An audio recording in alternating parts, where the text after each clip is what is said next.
Hello বন্ধুরা, আজ আমি তোমাদের বলদা গার্ডেনে ঘুরতে নিয়ে যাব। চলো তাহলে ঘুরে আসি।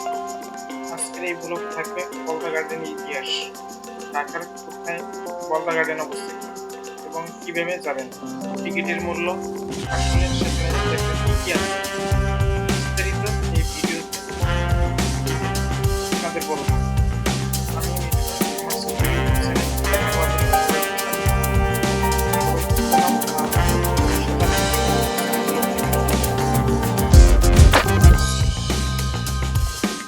আমি রিক্সা করে বলদা গার্ডেনে যেতে লাগলাম। রিক্সা করে বলদা গার্ডেনের টিকিটের সামনে চলে আসলাম। কাউন্টার থেকে টিকিট নিয়ে ভিতরে প্রবেশ করতে লাগলাম।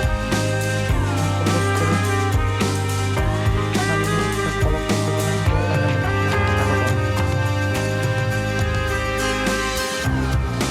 বন্ধুরা, আপনারা বলদা গার্ডেনের অপরূপ দৃশ্য দেখতে থাকুন।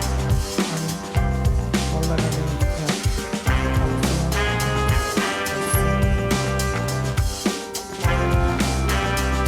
বলদা গার্ডেন ঢাকার কোয়ারি এলাকায় অবস্থিত একটি উদ্ভিদ উদ্যান। এই উদ্যানে প্রচুর মূল্য প্রজাতি রয়েছে। প্রধান ইনকাম ঢাকা জেলার বর্তমান গাজীপুর জেলার বলদার জমিদার নরেন্দ্র নারায়ণ রায় চৌধুরী 1909 সালে বলদা গার্ডেন ইতিহাস দেওয়া আছে। প্রথম উদ্যানটির নাম রাখেন স্থায়ী। পরবর্তীতে তৈরি করা হয় দ্বিতীয় শিল্পী নরেন্দ্র নারায়ণ রায় চৌধুরী। মৃত্যুর পর কোনো এক সময় এই দ্বিতীয় উদ্যানটি সম্পূর্ণভাবে বলদা গার্ডেনের নাম আখ্যায়িত করা হয়। 1938 পর জায়গার উপর এই উদ্যান নির্মাণ করা হয়। নরেন্দ্র নারায়ণ রায় চৌধুরী পারিবারিক জাদুঘর প্রতিষ্ঠা করেছেন। আমি একটা ফলক দেখতে পাচ্ছি।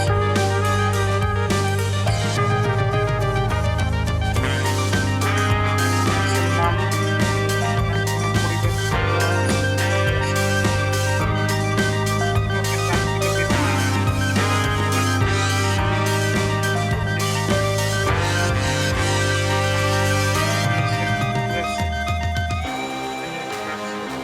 নাম দেওয়া হচ্ছে বনসম্পদের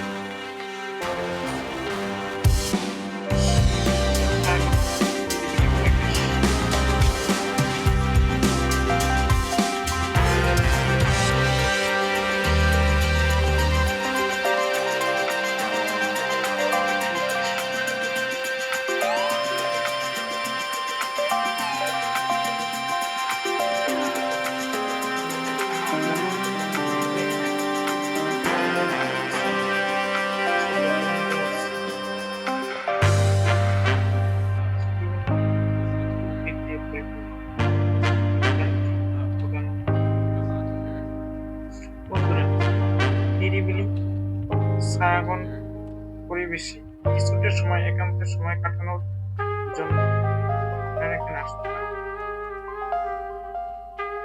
আমি দেখলাম যে লেখা আছে পুরো জায়গাটা সিসি ক্যামেরা আওতাভুক্ত। আমি অনেক কিছু দেখলাম।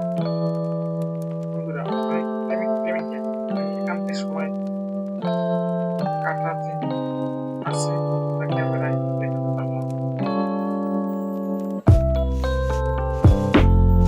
আসলে যারা ওয়ারি বা আশেপাশে বাস করেন তারা অবশ্যই মিলে এই বলদা গার্ডেনে আসতে পারে।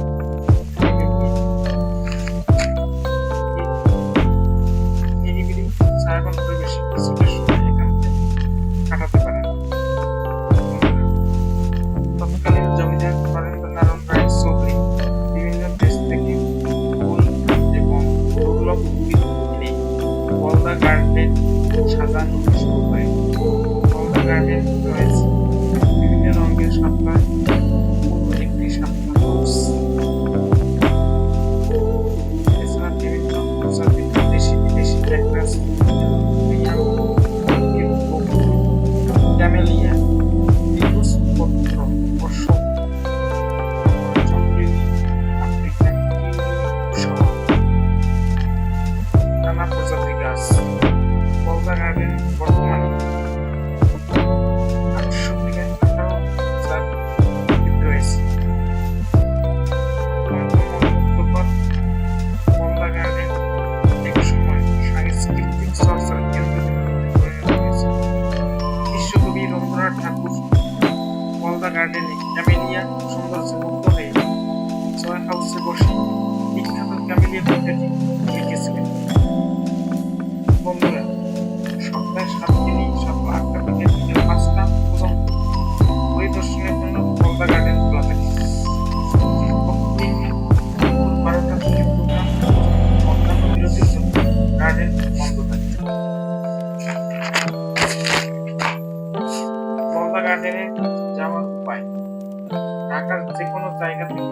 যাত্রাবাড়িগামী বাসে চড়ে রাজধানী সুপার মার্কেটের সামনে হাটখোলা রোড দিয়ে মিনিট 5 হাঁটলে বলদা গার্ডেনে দেখি। বলদা গার্ডেনের সবচেয়ে আকর্ষণীয় স্থান হলো একটি সিঁড়ি বাঁধানো পুকুর। সেখানে বিভিন্ন উদ্ভিদ দিয়ে সিঁড়িটি সাজানো। আমরা নিচে সিঁড়ি দিয়ে নিচে নামতে লাগলাম।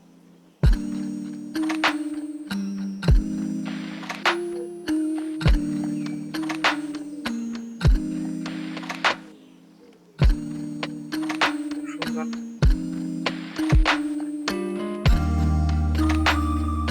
পুকুরে মাছ আছে, নানা প্রজাতির। বন্ধুরা, ঘাটের সিঁড়ির পাশে একটা লাল অন্তর্বিদ্যাটা ঘড়ির মতো লাগলাম।